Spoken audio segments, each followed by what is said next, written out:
আপনাদের কাছে ছোট্ট একটা গুগল ফটোর বিষয় শেয়ার করব।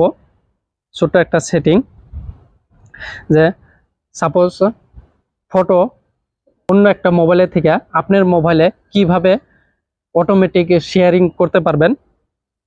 সাপোজ আপনার গার্লফ্রেন্ডে কে ফটো পাঠানোর পরে সেই ফটোটা অটোমেটিক আপনার মোবাইলে কিভাবে শেয়ারিং করবেন সেটা আমি আজকে আপনাদের কাছে শেয়ার করব। তো চলুন ভিডিওটা শুরু করি। ফার্স্টে কি করবেন, ফার্স্টে গুগল ফটোটা ওপেন করবেন। ওপেন করার পরে দেখুন মাথার মতো একটা আইকন আছে, আইকনটা ক্লিক করবেন। ক্লিক করার পরে এখানে দেখুন শেয়ার উইথ পার্টনার, এখানে ক্লিক করবেন। তারপরে কি করবেন, সবচেয়ে নিচে দেখেন সিলেক্ট পার্টনার, এখানে ক্লিক করবেন। ক্লিক করার পরে এখানে ইমেল দিতে বলছে। ইমেল দেওয়ার পরে কি হবে, যে আপনার গার্লফ্রেন্ডের ইমেলটা আপনার মোবাইলে দিতে হবে। দেওয়ার পরে আপনার গার্লফ্রেন্ডে কে ফটো ভিডিও সেন্ড করছে সেটা অটোমেটিকলি আপনার মোবাইলে শেয়ারিং হয়ে যাবে। তো এখানে একটা আমার ইমেল দিতে আছে। তারপরে কি করবেন, দেখেন আমি ইমেল দিয়েছি। তারপরে ইমেলের উপরে ক্লিক করবেন। ক্লিক করার পরে এখানে দেখেন সবচেয়ে নিচে কনফার্মে ক্লিক করবেন। কনফার্ম ক্লিক করার পরে দেখুন আমার অলরেডি সেট আপ হয়ে গেছে, ইমেল দেওয়া কনফার্ম হয়ে গেছে।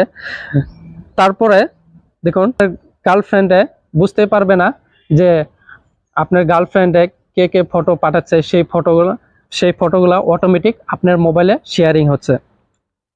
যদি দরকার থাকে আপনার, তো এটা সেটিংটা করে নিতে পারবেন। তো এটা যদি দরকার নাই, তো এটা কি করবেন, রিমুভ করে দিবেন।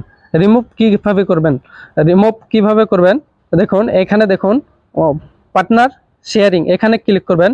ক্লিক করার পরে এখানে দেখুন সেটিং আইকন আছে, সেটিং আইকনে ক্লিক করবেন।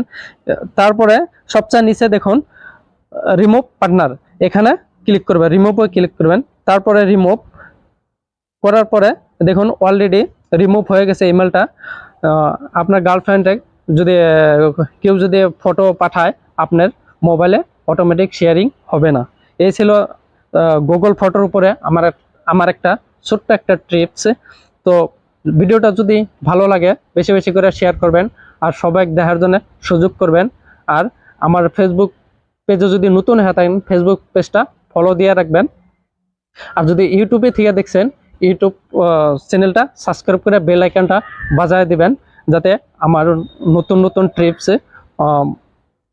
আপনাদের কাছে জলদি পৌঁছাতে পারি। Thank you.